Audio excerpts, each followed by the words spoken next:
quelqu'un qui est aux côtés de Joël Bruno depuis le début, hein, on peut le dire. Depuis le début. Voilà, qui est très apprécié par les Canais et les Canaises. Qui est assez connu. Qui est assez connu, exactement.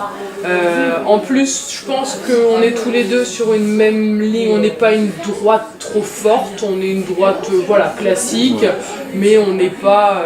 voilà. Là-dessus, on a les mêmes opinions politiques. Les quelques fois où on s'était rencontrés, le feeling était bien passé, on s'était bien entendu. Et moi, je voulais travailler avec quelqu'un avec qui je m'entende bien, quelqu'un qui a des valeurs humaines, quelqu'un qui est proche des gens et qui est vraiment aussi dans l'écoute, dans l'empathie. Et c'est vraiment le cas d'Antoine. Est-ce que l'idée, c'était de toute façon de faire un binôme paritaire, un garçon, une femme? Je pense que c'est important, c'est pas obligatoire, hein. D'ailleurs il y a certains qui ne le font pas. Moi j'ai fait le choix de choisir un homme parce que je pense que voilà, il faut qu'il y ait la parité, hein. Il faut qu'il y ait plus de femmes en politique, mais c'est pas pour autant qu'il faut qu'on oublie les hommes, hein. Il faut, voilà, c'est la parité, c'est important.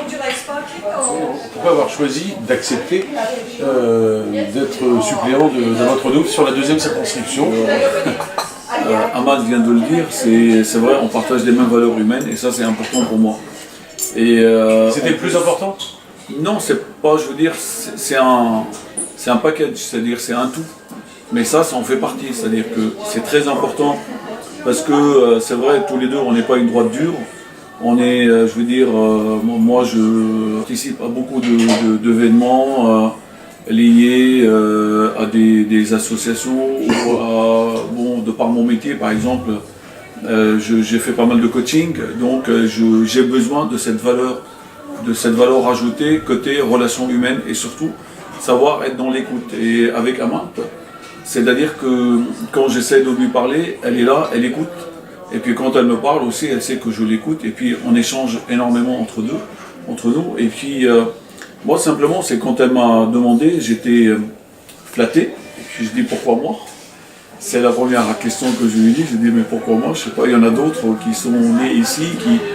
Et c'est vrai, c'est vraiment d'abord les valeurs humaines, la connaissance du terrain. Moi je suis élu à Caen. Et puis moi comme je dis souvent, hein, ça fait 35 ans que j'habite ici. Et ça fait 35 ans que j'ouvre ma fenêtre le matin et je dis je ne resterai pas. Et je suis encore parce que j'ai lié des amitiés très fortes. Et puis j'ai trouvé chez les Normands, quand ils ouvrent leurs portes, c'est vraiment de l'amitié. C'est pas du vas-y rentre et puis le temps qu'on fasse affaire. Donc c'est ce qui me plaît et c'est ce qui m'a plu chez Ahmad, c'est qu'elle est sincère. Et en plus c'est du renouveau. C'est une jeune. Elle connaît le territoire. En plus, elle n'est pas issue de l'administration. Ça veut dire qu'elle a de l'expérience dans le privé. Elle travaille, elle est pharmacienne. Elle a la connaissance des gens, du territoire. Elle sait ce que c'est qu'une entreprise. Elle sait ce que c'est que de se lever tous les matins pour aller chercher sa croûte. Et puis elle voit quand même dans sa pharmacie des gens de tout genre, de tout bord. Et des gens qui arrivent, des gens qui arrivent moins bien. Et ça c'est important ça aussi pour le développement de soi et puis s'intéresser à l'autre. Donc moi j'ai 56 ans et donc j'ai toujours vécu à travers les valeurs humaines.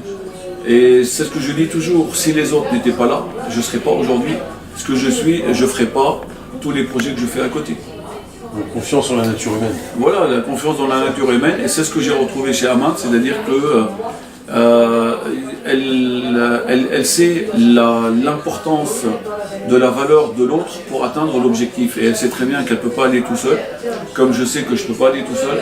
Et donc, avec d'autres qui nous entourent, et c'est sûr, c'est avec les autres que ça va se faire, même si c'est pour les autres. Et donc, bien sûr, il y a aussi le faire les choses aussi pour soi et par plaisir, parce que s'il n'y a pas de plaisir, on n'avance pas.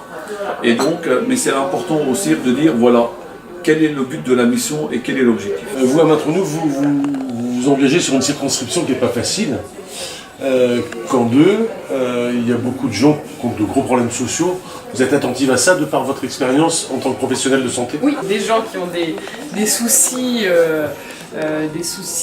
financiers, qui qui ont des problèmes, que ce soit même par rapport à la maladie, qui vivent voilà, des problèmes matériels ou qui sont dans le besoin, j'en rencontre quotidiennement, voilà, qui sont souvent CMU, voilà, moi c'est des gens que je connais, puisqu'ils me voient tous les jours à la pharmacie, on discute beaucoup ensemble. Je pense que voilà, ces gens-là, c'est pas sur le papier ou à travers les médias que je les connais. Donc vous voulez que votre rôle dépasse celui du cadre d'une officine en fait? Oui. Pour aller au-delà. Ah bah c'est ça, parce que nous on s'arrête toujours dans le cadre médical, on ne peut pas aller au-delà. Et parfois c'est vrai qu'ils prennent souvent la pharmacie un petit peu comme un endroit où ils parlent. Ils se livrent beaucoup, peut-être même plus que chez le médecin, parce que parfois le médecin n'a pas vraiment le temps, que nous à la pharmacie on a le temps, donc ils nous parlent, ils nous disent un petit peu leurs problèmes, on s'attache aux gens. Et c'est vrai que c'est là qu'on s'aperçoit des problèmes, de la réalité du quotidien, et on a envie parfois, voilà, on a envie de les aider, mais en tant que pharmacien, nous on peut juste les aider sur le point de vue médical et puis pharmaceutique, mais on ne peut pas aller plus loin, et d'où cet engagement aussi, cet engagement politique, parce que du coup c'est pour faire bouger les choses, c'est pour faire avancer, c'est pour aider les gens, quoi. C'est vraiment... Alors on vous souhaite d'être élu et d'aller à l'Assemblée nationale. Toutefois, si jamais ça arrivait, et ça peut arriver, vous n'avez pas peur de vous couper de votre profession, de la proximité avec les... Je ne sais pas comment je pourrais agencer ça, puisque c'est vrai que quand on est député, je pense qu'il faut l'être à 100% et vraiment se concentrer sur son mandat pour pouvoir bien répondre aux besoins et aux attentes de nos concitoyens. Il ne faut pas prendre ça à la légère, c'est vraiment un rôle important, et si je me lance dans cette aventure, c'est vraiment pour me donner à 100% dans ce mandat. En revanche, couper des gens et couper de ce territoire, non, puisque moi donc j'ai 30 ans, ça fait 30 ans que j'habite sur cette circonscription, j'y suis née, je suis née sur la 2e circonscription, j'ai vécu à Yves sur la 2e circonscription, depuis peu avec mon compagnon on a déménagé sur Caen sur la 2e circonscription, j'y travaille, j'y vis, j'y habite, j'ai fait toutes mes études de la maternelle jusqu'à la dernière année d'université sur la 2e circonscription. Voilà, mon compagnon il travaille ici, donc je ne couperai pas, on restera à vivre ici, mes parents habitent ici, ma famille, sa famille aussi, donc du coup moi en tout cas je resterai basée sur Caen et la 2e circonscription, et du coup je ne me couperai pas du tout des habitants, hein, je resterai sur le territoire. Bien sûr j'irai à Paris pour faire porter la voix de notre territoire à Paris, pour défendre les intérêts de nos concitoyens et des habitants de la 2e circonscription à Paris, mais je reviendrai toujours à Caen quoi qu'il en soit, puisque de toute façon j'habite à Caen, je vis à Caen, ma famille est à Caen, et ma vie en fait tout simplement est à Caen, quoi.